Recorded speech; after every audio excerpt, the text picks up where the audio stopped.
إن الحمد لله نحمده ونستعينه ونستغفره ونعوذ بالله من شرور أنفسنا ومن سيئات أعمالنا من يهده الله فلا مضل له ومن يضلله فلن تجد له وليا مرشدا أما بعد فأعوذ بالله من الشيطان الرجيم بسم الله الرحمن الرحيم إن الله وملائكته يصلون على النبي يا أيها الذين آمنوا صلوا عليه وسلموا تسليما সকলে দুরূদ ইব্রাহিম পড়ি اللهم صل على محمد وعلى آل محمد كما صليت على إبراهيم وعلى آل إبراهيم إنك حميد مجيد اللهم بارك على محمد وعلى آل محمد كما باركت على إبراهيم وعلى آل إبراهيم إنك حميد مجيد الحمد لله সমস্ত প্রশংসা মহান রব্বুল আলামিনের জন্য, যে মহান রব্বুল আলামিন আমাদেরকে পবিত্র দিনে পবিত্র জায়গায় আমাদের সকলকে একত্রিত করে সালাতুল জুমার নামাজ আদায় করার উদ্দেশ্যে মসজিদে আসার এবং বসার তৌফিক দান করেছেন। সেই মহান মুনিবের দরবারে প্রাণ খুলে মনকে উজাড়া করে শুকর আদায় করি আলহামদুলিল্লাহ। আরেকবার জোরে সোরে শুকর আদায় করি আলহামদুলিল্লাহ। প্রিয় ভাইরা, হাদিস অনুযায়ী আল্লাহ পাক রব্বুল আলামিন রাসূলের মাধ্যমে যেটা বলেছেন সেটা হচ্ছে হাদিস, যে জুমার দিনে আজান হওয়ার পরেই যে মসজিদে আসা, বসে থাকা, যে সওয়াব, আপনারা যে প্রথম ওয়াক্তে মসজিদে চলে আসছেন, আল্লাহ পাক রব্বুল আলামিন আপনাদেরকে এই সমস্ত নেকি দিয়ে ভরপুর করে করেন না আমিন। আরো জোরে পড়েন আমিন। আমার ভাইরা, সময় সংক্ষিপ্ত, আলোচনা বেশি, এটাই স্বাভাবিক। এই সময়ের মধ্যেও যতটুকু আপনাদেরকে বললে আপনারা বুঝতে পারবেন, আর এই সময়ের মধ্যে আল্লাহ পাক রব্বুল আলামিন আমাকে যেন বুঝিয়ে বলা এবং আপনাদেরকে আমল করার তৌফিক দান করুক। সকলে পড়ি আমিন। জোরে কন্যা আমিন। আমিনও কইতে চায় না, যদি আবার কবুল হয়ে যায় আমিন বলবেন। আল্লাহ রাসূল বলেছেন, মুমিন বান্দা যদি একজনের জন্য দোয়া করে, আমি মুমিন বান্দা, আমি যদি একজনের জন্য দোয়া করি, ওই দোয়াটা আগে আল্লাহ পাক রব্বুল আলামিন নিজের জন্য কবুল করেন না সুবহানাল্লাহ, এরপরে নিজের জন্য কবুল হবে। এই জন্য একজনের জন্য আমিন বলা এগুলো দোষের কিছু নয়, বরং দোয়া। সূরা ফাতিহার শেষে আমরা পড়ি না, কি পড়ি? আমিন। সূরা ফাতিহাটার অনেক মর্যাদা, এটাও কিন্তু একটা দোয়া। শেষে আমরা কি পড়ি? আমিন। নামাজের মধ্যেও আমরা পড়ি আমিন, হয়তো এটা আস্তে বলি, এটা শোনা যায় না, কিন্তু আমরা কি পড়ি। তার মানে নামাজের মধ্যে যে বিশ্লেষণগুলো আল্লাহ রাব্বুল আলামিনের কাছে বললাম, এগুলো যেন আল্লাহ রাব্বুল আলামিন কবুল করেন, এই জন্য আমরা পড়ে থাকি কি? আমিন। এই জন্য আমিন বললে কোনো ক্ষতি নাই। প্রিয় হাজিরিন, আমরা কথা বলতেছিলাম আল আকসা সম্পর্কে, মনে আছে তো আপনাদের? গত 2 জুমায় আমরা এই আকসা সম্পর্কে জেনেছি। আজকে ইনশাআল্লাহ এই জুমায় আমরা এটা সমাধান করব, মানে শেষ করব ইনশাআল্লাহ।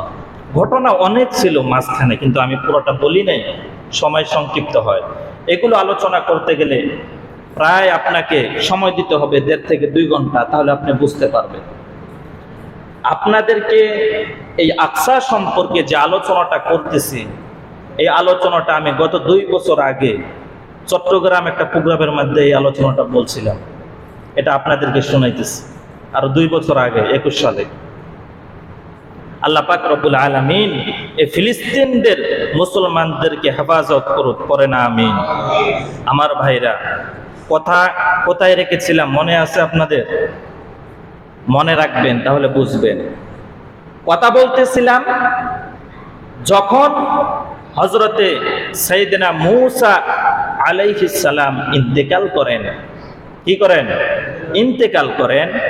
ইন্তেকালের পূর্ব মুহূর্তে আল্লাহ রাব্বুল আলামিনের কাছে একটি পাথর হাতে নিয়ে তিনি দোয়া করতেছিলেন, হে আল্লাহ, আমি আমার জাতিকে জিহাদের জন্য উদ্বুদ্ধ করতে পারি নাই, ইসলামের পথে আনতে পারি নাই,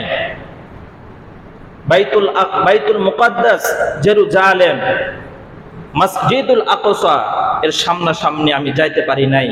আমার অবাধ্য জাতির কারণে আমি একটি পাথর হাতে নিয়ে আমি তোমার কাছে দোয়া করতেছি।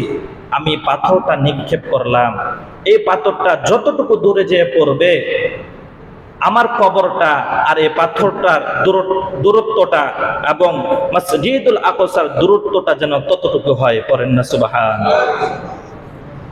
একজন নবীর দিলের কত আক্ষেপ ছিল মসজিদুল আকসার যাওয়ার জন্য, কিন্তু তার অবাধ্য জাতির কারণে কি করে নাই? যাইতে পারে নাই। তিনি ইন্তেকাল করলেন। ইন্তেকালের পর আরেকজন নবী আসলেন, তার নাম হলো ইউশা বিন নুন। ইউশা বিন নুন ক্ষমতায় আসার পর বনি ইসরায়েলদেরকে একত্রিত করে তার নেতৃত্বে যুদ্ধ করে আবার ফিলিস্তিন দখল করেন। করেন না সুবহানাল্লাহ। ফিলিস্তিন দখল হয়ে যাওয়ার পর অনেক বছর বনি ইসরায়েল মসজিদুল আকসা তারা শাসন করতেছেন, তাদের নেতৃত্ব চলতেছেন। ইউশা বিন নুন যখন ইন্তেকাল করেন, ইন্তেকালের প্রায় অনেক বছর পর এই বনি ইসরায়েল জাতি আবার পাপাচারের মধ্যে লিপ্ত হয়ে গেল। তাদের মধ্যে 2টা অপরাধ দেখা গেল। একটা অপরাধ হচ্ছে তারা চারিত্রিকভাবে অপবিত্র হয়ে যাচ্ছিল, চরিত্র খারাপ হয়ে যাচ্ছিল।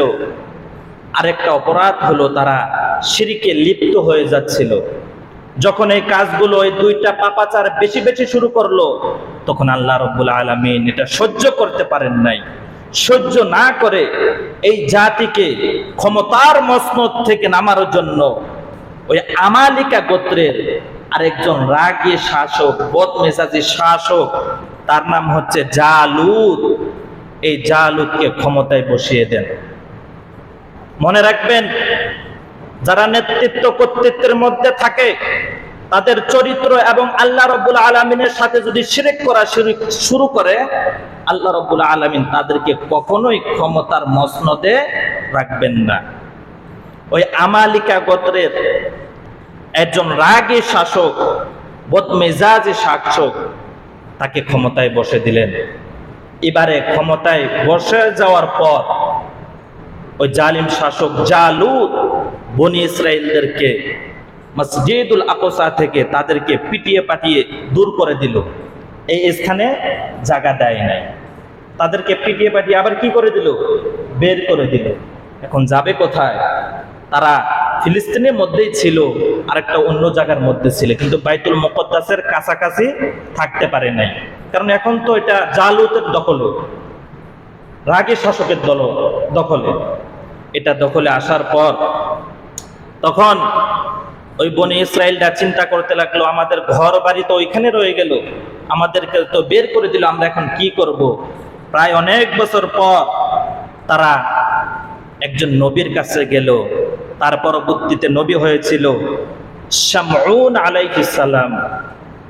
যদিও এই নামটি বাইবেলে এসেছে জুলিয়েট, আর তাফসিরে এসেছে শামউল আলাইহিস সালাম, আর কেউ কেউ বলেছেন শামঈল আলাইহিস সালাম।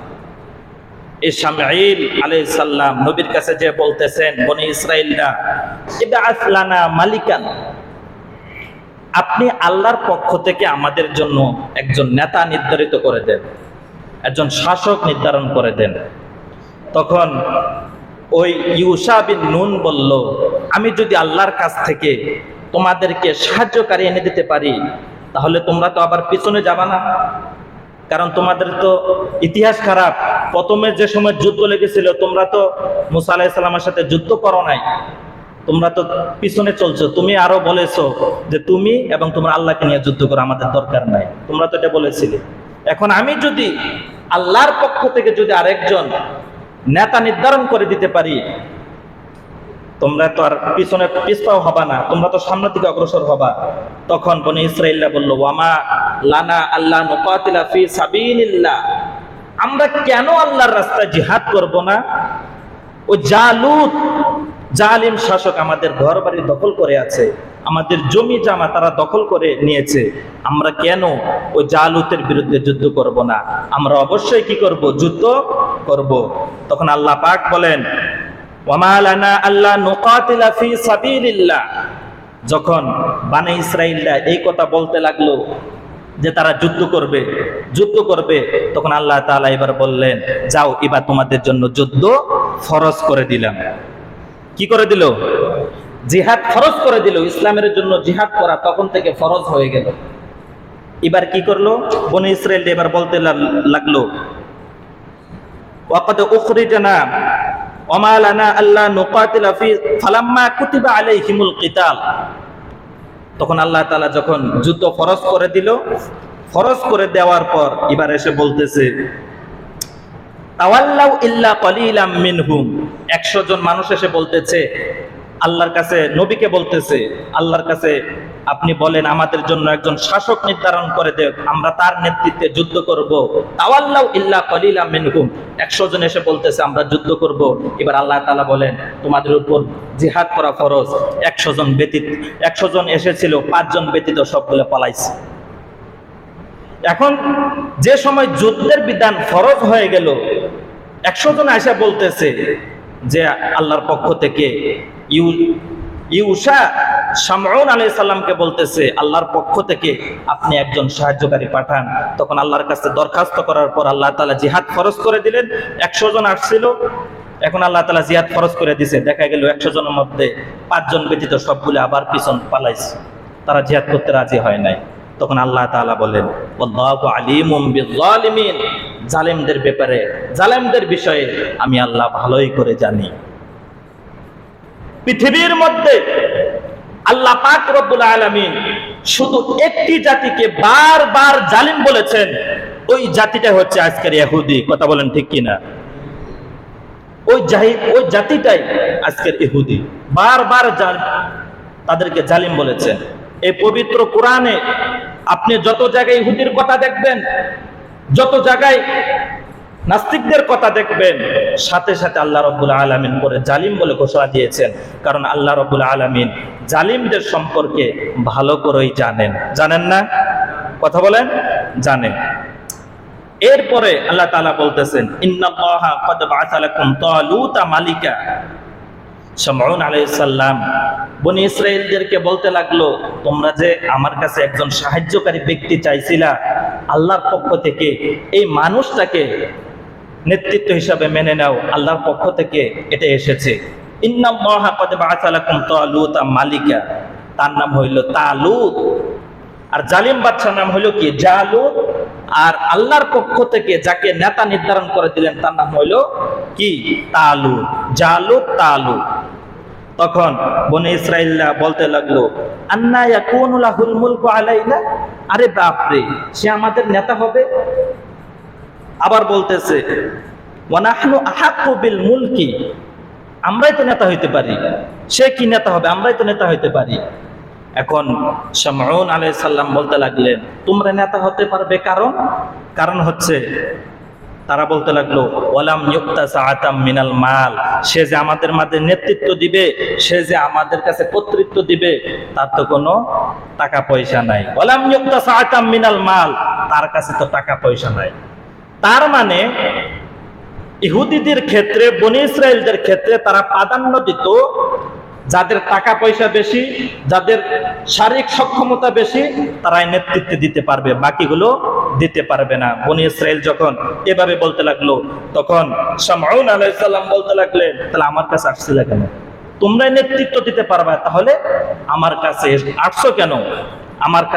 আমার কাছে যেহেতু আসছো, তাহলে এর নেতৃত্ব কর্তৃত্ব আপনাকে মানতেই হবে, কারণ এটা আল্লাহর পক্ষ থেকে কি আসছে, আল্লাহর পক্ষ থেকে এটা নির্ধারণ হয়েছে।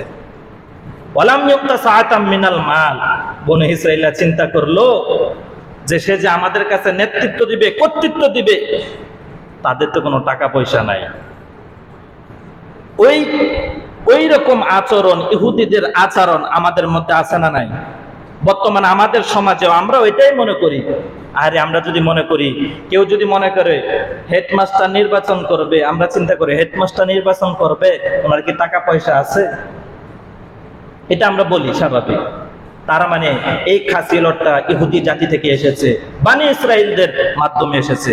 তখন আল্লাহ তাআলা বলেন, ক্বালা ইন্নাল্লাহা আসতাফাকু আলাইকুম ওয়া যাদাকু বাসতাতান ফিল ইলমি ওয়াল জিসম।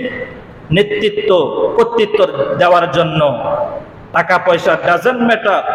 নেতৃত্ব ওই ব্যক্তি দিতে পারবে যার মেধা, জেহান, জাকওয়াত, শিষ্টাবান এবং চরিত্রবান ব্যক্তি, ওই ব্যক্তি নেতৃত্ব দিতে পারবে। এটা আল্লাহ রাব্বুল আলামিনের কথা। তখন তালুতের নেতৃত্বে বনী ইসরাঈল আবার যুদ্ধে লেগে গেল, তাদের ঘর বাড়ি মসজিদুল আকসা দখল করার জন্য। যুদ্ধ যখন শুরু হয়ে গেল, যুদ্ধ চলতেছে, রক্তক্ষরণ হয়ে যাচ্ছে, এমন অবস্থায় বনী ইসরাঈল যুদ্ধের মধ্যে বিজয় লাভ করলো। তিনি দেখতে পেলেন যুদ্ধের ময়দানে একজন 20 বছর এবং 25 বছরের যুবক বালক একটি পাথর নিক্ষেপ করে ওই জালিম শাসক জালুতকে হত্যা করে ফেলল। বনী ইসরাঈলরা অল্পতে কি করলো? বিজয় লাভ করলো। বিজয় লাভ করার পর চিন্তা করতেছে, আরে মারলোটা কি? নেতা শেষ, মারা গেছে যুদ্ধের ময়দানে, জালুত মারা গেছে, যুদ্ধ শেষ। এখন বনী ইসরাঈলরা চিন্তা করতেছে, আরে মারলোটাকে? তাকায়া দেখে একজন 20 বছরের বালক। তাফসীরের মধ্যে 2টি riwayat পাওয়া যায়, একটার মধ্যে পাওয়া যায় 20 বছর, আরেকটার মধ্যে 25 বছরের যুবক। ওই যুবকের নাম হইল দাউদ। তিনার একটা পাথরের নিক্ষেপের মাধ্যমে ওই জালুত শাসক তিনি ইন্তেকাল করেছেন। এবার বনী ইসরাঈলদের মধ্যে একটা ফোকাস হয়ে গেল দাউদ, কারণ আরে সে তো অনেক বীর, সে তো জালিম শাসককে পাথর ঢেলে মারে ফেলাইছে, তার নেতৃত্ব দরকার আছে, তার কর্তৃত্ব দরকার আছে।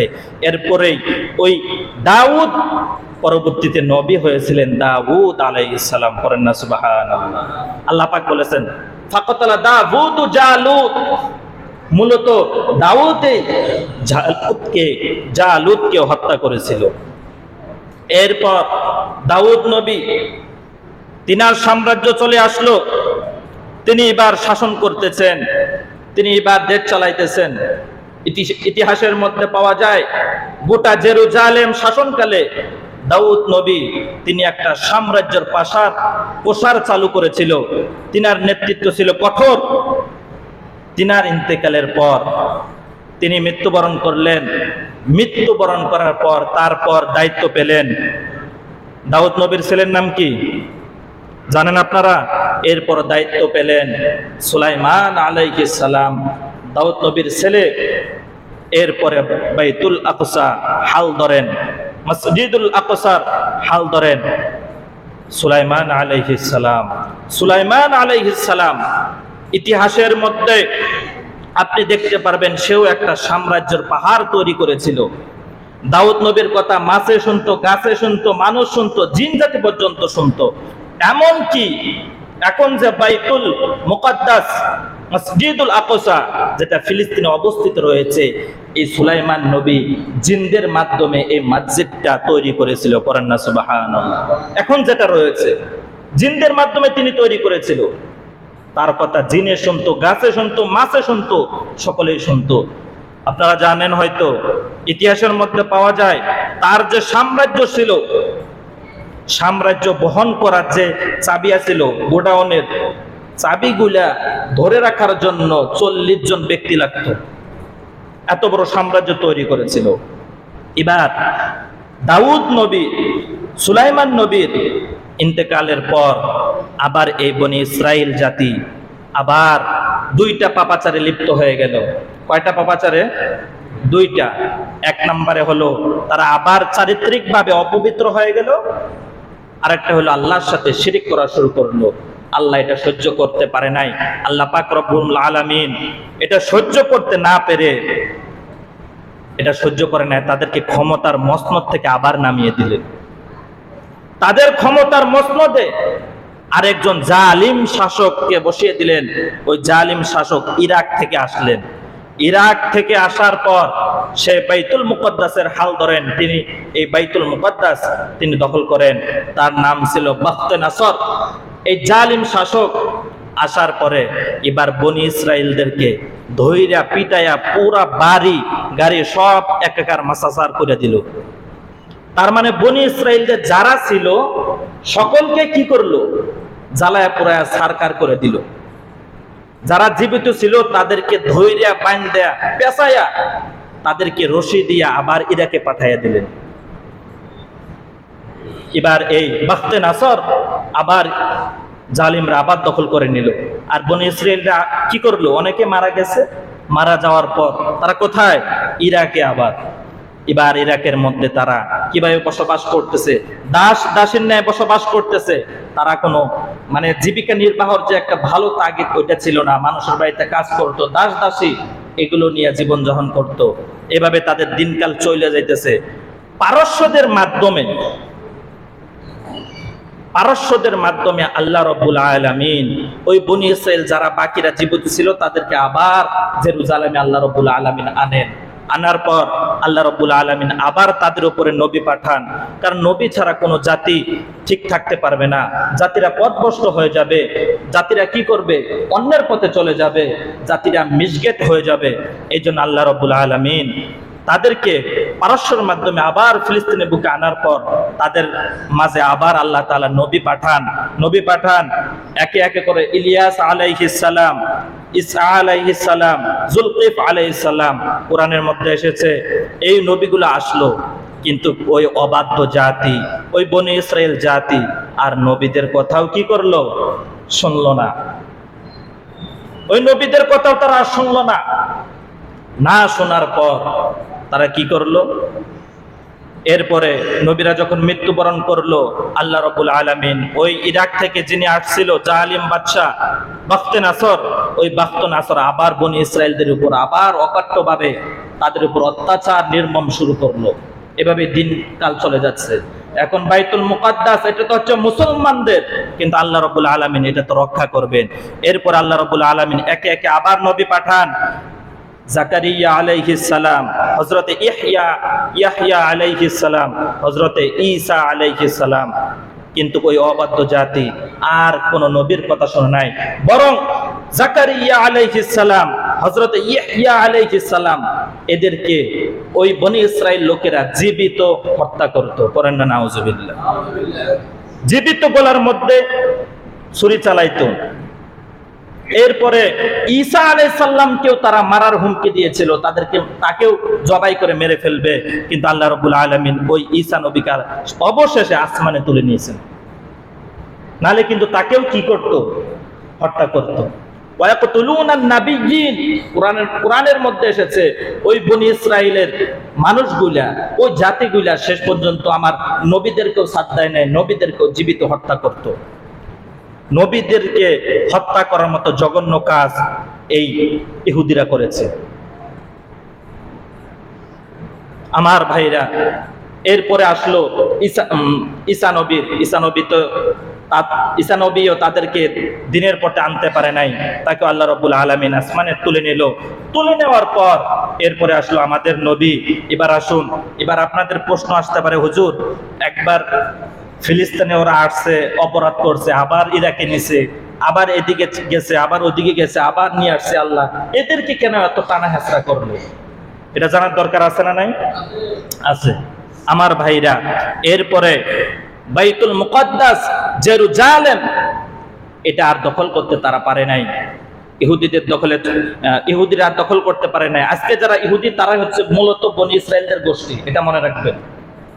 বনি ইসরায়েলদের জাতি হচ্ছে বর্তমান ইহুদি। এখন জালিম শাসকে এটা চালাইতেছে, এখনো জালিমদের দখলে। এরপর আবার মুসা আলাইহিস সালামের, ঈসা আলাইহিস সালামের জামানায় এই জাতিকে এই অবদ্ধতার কারণে আল্লাহ রাব্বুল আলামিন আবার ওই জালিম শাসকের মাধ্যমে পিটিয়ে পাটিয়ে আবার পাঠাইলেন। এবার চলে গেছে মিশরে। কোথায়? মিশরে।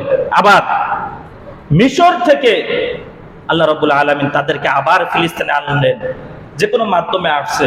আসার পর মসজিদুল আকসার সামনাসামনি তারা আসতে পারে নাই। একটা গোত্রের মধ্যে, একটা জায়গার মধ্যে তারা বসেছিল, বসবাস করছিল। মনে করেন একটা দেশের মূল স্থানে তো প্রথম অবস্থায় যাইতে পারে নাই, একটা সাইটের মধ্যে তারা অবস্থান করছিল। অবশেষে 1930 সালে, কথা বললাম 1930 সালে ওই মিশর থেকে আল্লাহ রাব্বুল আলামিন তাদেরকে আবার ফিলিস্তিনের বুকে আনলেন। আনার পর তারা কিন্তু মসজিদুল আকসা দখল করতে পারে নাই, তারা সাইডে ছিল। কিছুদিন ওইখানে বসবাস করলো। কি করলো? বসবাস করলো। বসবাস করার পর 1939 সালে যখন দ্বিতীয় বিশ্বযুদ্ধ হয়, তখন একা হিটলার 60,000 ইহুদি জার্মানিতে মেরে ফেলাইছে। জার্মানির মধ্যে 60 লক্ষ ইহুদিরা ছিল, বসবাস করত। দ্বিতীয় বিশ্বযুদ্ধ যখন শুরু হয়ে গেল, তখন একা হিটলার এই 60 লক্ষ ইহুদিরকে মেরে ফেলাইছে। আমি এবার চিন্তা করলাম, 60 লাখ মারা গেছে, তাতেই এই অবস্থা। যদি ওইগুলা থাকতো এখন অবস্থা আর কি হতো? এরপরে মারা যাওয়ার পর 1948 সালে মারা যাওয়ার পর সবাইকে তো আর মারতে পারে নাই, কিছু তো ফিলিস্তিনিও ছিল। যারা জার্মানি ছিল তাদেরকে মেরে ফেললো হিটলারে বিশ্বযুদ্ধের সময়। এরপরে ফিলিস্তিনের বুকে যারা ছিল একটা জায়গার মধ্যে, আবার জার্মানিও যারা ছিল বাকি জীবিত তারাও চলে আসলো, একটু বড়ভাবে একটা জায়গা দখল করলো। জায়গা দখল করার পরে অনেক দিন পর মানুষ যেহেতু একত্রিত হয়েছে, একটু বড় হয়েছে, প্রসার হয়েছে, তখন 1948 সালে 12ই মে রাত 12টার সময় ওই ইহুদিরা চিন্তা করলো, আমাদের তো কোনো থাকার বাসস্থান নাই, আমরা একটা রাষ্ট্রের ঘোষণা করব। তখন তারা যে জায়গার মধ্যে অবস্থান করেছিল, ওই জায়গার নাম তারা অবস্থান করে নিল ইসরায়েল। কি বললাম? ইসরায়েল। ইয়াকুব নবীর আরেক নাম নিছে তারা। ইয়াকুব নবীর আরেক নাম কি? ইসরায়েল। বুঝতে পারছেন? এরপর তারা 1948 সালে 12ই মে রাত 12টায় 1 মিনিটের সময় তারা দখল করে নিল। তারা সবাই একত্রিত হয়ে ঘোষণা দিল, আজকে থেকে এটা আমাদের রাষ্ট্র, এটা আমাদের কান্ট্রি। আজকে আমরা ঘোষণা দিলাম এই রাষ্ট্রের নাম হচ্ছে ইসরায়েল।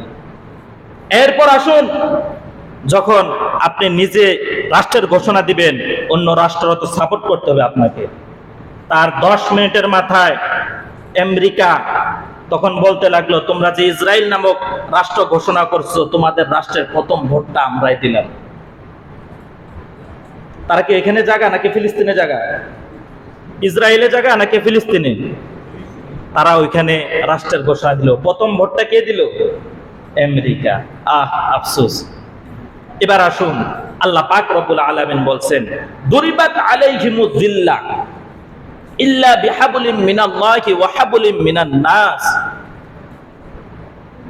এই ইহুদি জাতিকে আমি এমন ভাবে জালিম ঘোষণা করেছি, তারা দুনিয়ার বুকে বাঁচতে গেলে কোনো নিজস্ব কোনো জায়গা পাবে না, নিজস্ব কোনো সম্পত্তি পাবে না। ইল্লা বিহাবলিন মিনাল্লাহ, যদি বাঁচতে হয় একমাত্র আল্লাহ তাআলার রশি ধরে বাঁচতে হবে। হাবলুন শব্দের অর্থ হচ্ছে রশি, ওই রশি ধরে বাঁচতে হবে। আর যদি তা না করে ইল্লা বিহাবুলিম মিনান নাস, কোন জনগোষ্ঠী কোন মানুষের রশি ধরে বাঁচতে হবে। এবার আপনারাই বলুন তো, ইসরায়েল কোন রাষ্ট্রের অনুমতি ক্রমে বেঁচে আছে? আমেরিকা। আমেরিকা যদি আজকে মাতার হাত থেকে তার হাতটা ছুঁড়ে ফেলে দেয়, ইসরায়েল নামক কোন রাষ্ট্র দুনিয়ার বুকে থাকবে না। আল্লাহ পাক রব্বুল আলামিন এটাই কোরআনে বলেছেন, কোরআনের কথা, ইল্লা বিহাবুলিম মিনাল্লাহ, তারা যদি ইহুদিরা যদি দুনিয়ার বুকে, বনি ইসরাইলরা যদি দুনিয়ার বুকে বাঁচতে চায়, তারা যেন কি করে? আল্লাহ তাআলার কাছে আবার ফিরে আসে। আর যদি এটা না করে, ইল্লা বিহাবুলিম মিনাল্লাহ, তারা দুনিয়ার বুকে আর কোথাও বাঁচতে পারবে না, দুনিয়ার বুকে কোথাও থাকতে পারবে না যদি কোনো মানুষের সাহায্য না পায়। এবার আপনারাই বলুন তো, ইসরায়েল ওদের কি নিজস্ব সম্পত্তির মধ্যে আছে নাকি ভাড়াটিয়া?